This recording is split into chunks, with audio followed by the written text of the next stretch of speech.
I changed the topic a little bit because I was looking what was discussed here and I came across some fantastic data.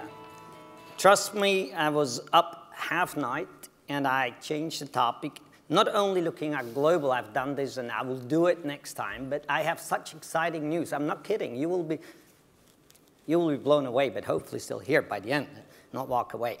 It's a TED-style talk that he was asking me to do, but having all these new data sets and all that I have, there's no way I can remember all these numbers in TED Talk. So I'm going to have a Martin talk, and it's a kind of a blend of what I used to do and what I'm doing. So I'm here actually to clean up a myth, not a mess, a myth. And so hopefully it's a wake-up call for corporates, for VCs, and for LPs who are in here or will hear about this, because this is going to make, trust me, this is going to make news in the press. Maybe we should have Wall Street Journal signing up for it. So it's more a focus on VC versus corporate VC in some new dimensions, US against Europe. So I'll show you the result up front, but don't walk away afterwards because you need to understand. So this is going to be very boring, the first slide, but it's just to setting the stage. As you can see, this is looking historically. I deliberately cut the 2009 due to the financial crisis, but I'll come back to it. 1995 to 2009, you can see the top one is the IRR Max, the fund with the best performance in all this per year. In green, you see the top quartile. And then in blue, you have the median, and the red is red numbers, right? IRR is the bottom quartile, and then the worst fund in dotted line. So the best fund on top, dotted line on bottom. You could see the ones who geared up and exited it post-dot-com crash. They had a fantastic performance. Now, look at it. I'm a Swiss. OK, I'm still European, also not in the EU. However, you can see Europe. I have to admit and shake hands with my friends in the US all the time. Europe sucked for many years. True, right? However, look at this. US, again, here, 2010 to 13. And this is data from PitchBook. So you can get all the data and all the details because only the high-level numbers don't tell you a lot. So I'm going to drill down a little bit further in a minute. But if you look at this, it's around 0 on the bottom quartile. But the top guys are good. The green one is top quartile. And 13% in blue is the median. Hello, wake up Europe. I'll walk away. Take all the pictures, by the way. I'll make these slides available because you need it for your fundraising and qualifying and telling your US corporates and the Japanese and the Asian corporates to look at Europe. Look at this. Top quartile, Europe beats now the US. Median, Europe beats. Even last quartile, US beats up. Europe beats up the US. That's a wake-up call. I'm telling you. No one. I was just talking to Dick Crumley and a few VCs in Silicon Valley. They go like, whoa, we are not aware of this. How many in this room were aware of this? Raise your hand. 2. Because I told you earlier, right?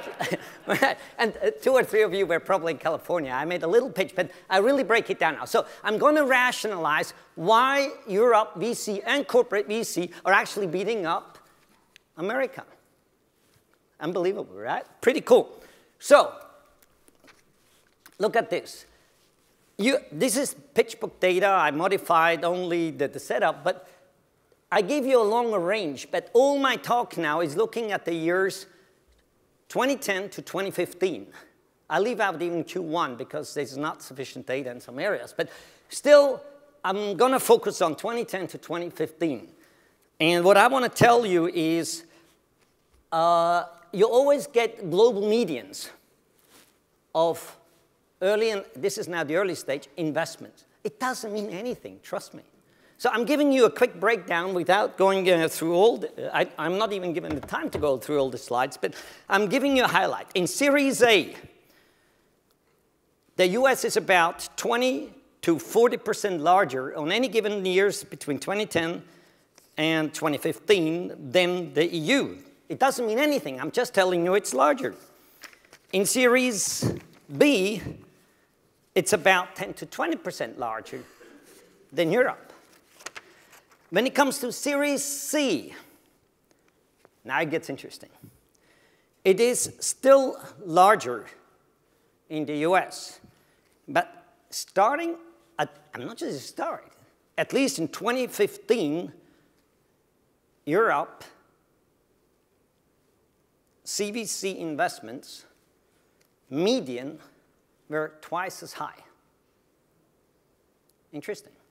So when you look at medians, the US is so large, even compared to Europe, that all the medians don't tell the story from any other geography in the world. So you really need to break it down by country, by nation, by geography.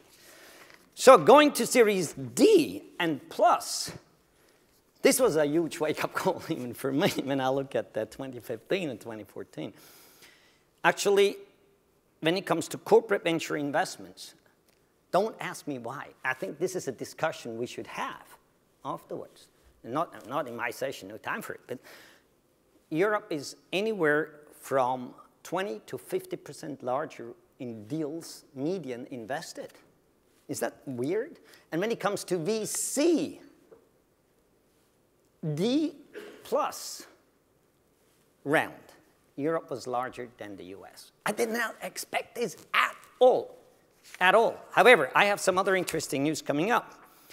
So that is what you don't see in the medians. Okay? I'm still putting up, but it's useless.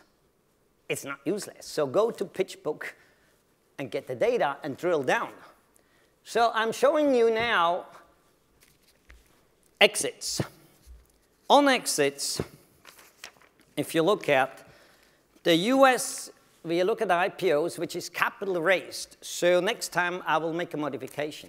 I'm not going to do capital raised. I'm actually in the total valuation because you never know what percentage of the shares have been sold at IPO. So I made I couldn't fix it last minute. I didn't get the data and didn't ask for it in the last minute. Anyway, so all I'm telling you is if you look at US, which is a part of it and the bulk of it here, the US is typically 10 to 20% higher in corporate VC over VC.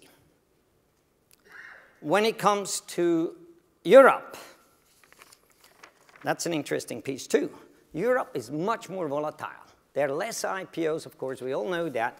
And it depends on some larger deals coming in a certain year or not. But between 2010 and 2015, the fluctuation between corporate VC and VC was as much as anywhere ranging from 40 to 300%. So you get a few large deals in, and I'm coming back what large deals also mean, right?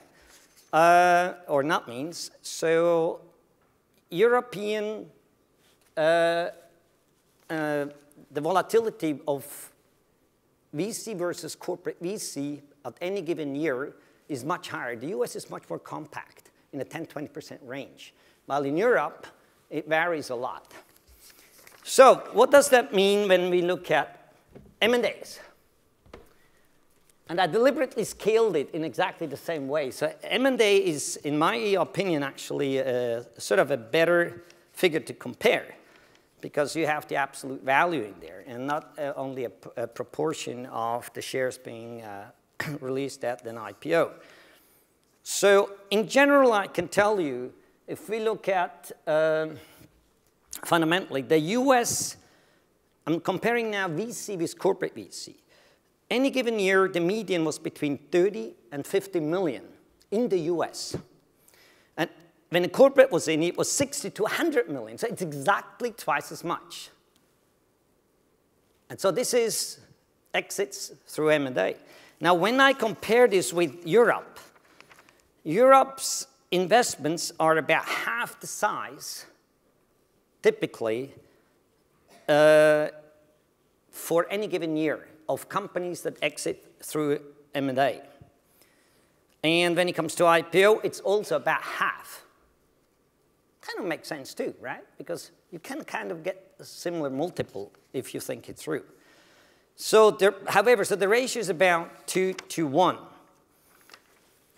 So if I just look at this, IPOs, be careful when you use capital raised, but when it comes to M&A, keep that in mind. It's a much lower investment volume for the same deals, much less. So what does that mean? I was talking on this about 10, 15 years ago already, which was, if I were a European VC, I would invest in European startups. And I remember 15 years ago when I started talking about this, I said European VCs are not properly connected in the United States. Because if I look at the data, at that time it was even more extreme than today, I should have had invested in Europe at about 3 times less dollars for the same deal and exit in the US, right? That's where you make the multiples, right? And so I just tracked and said, how many of them are now US buyers, right? If I go back into 2001 and 2, it would have been a slightly different ballgame. But look at this. So I'm still a true believer in this.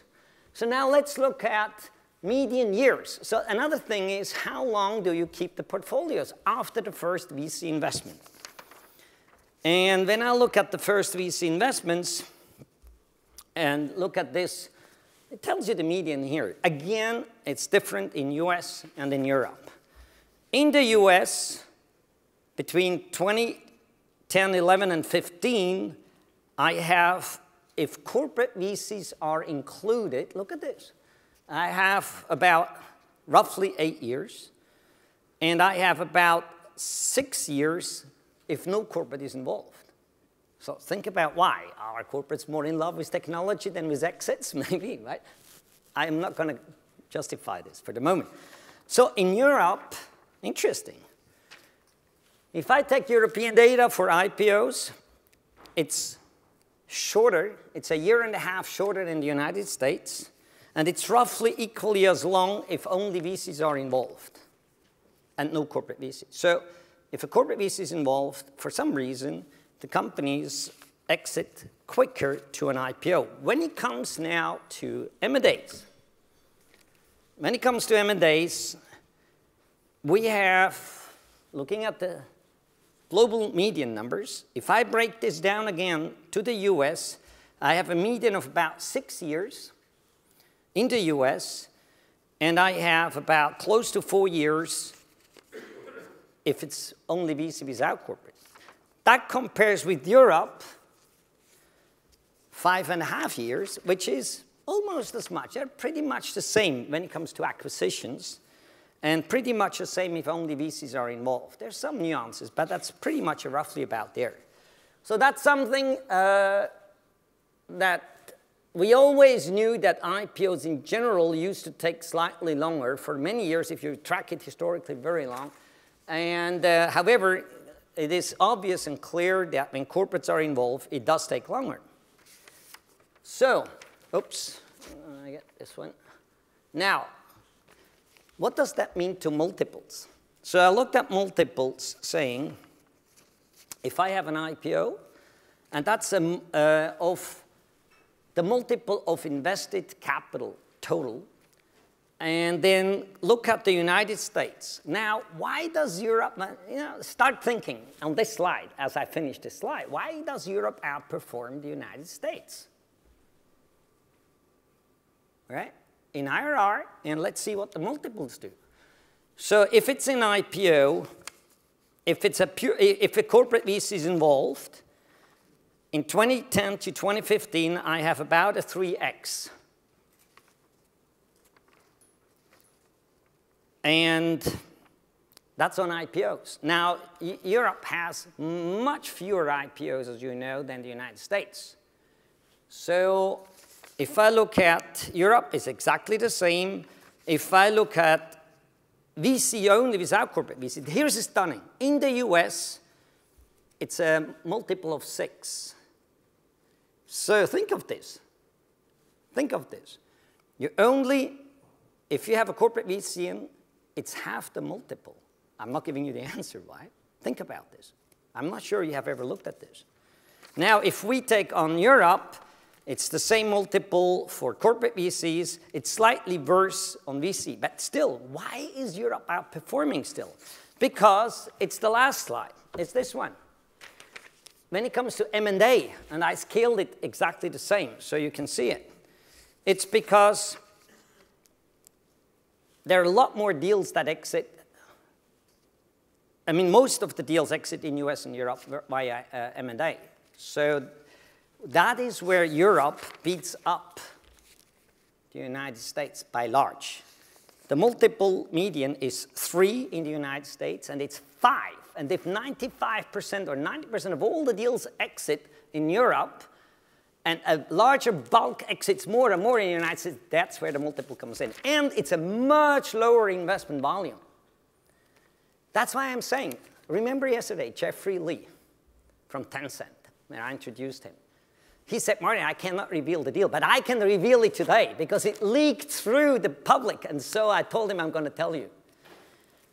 I told you the Chinese are coming in at Tencent, Baidu, Alibaba. You will see them coming to Europe as corporates. The first deal they're going to do, watch this. If the deal goes through, they're in deep negotiations even today, but it leaked through. It's a $5.5 billion deal, not an acquisition. It's a majority stake. And there are reasons. He will tell you next time. Right?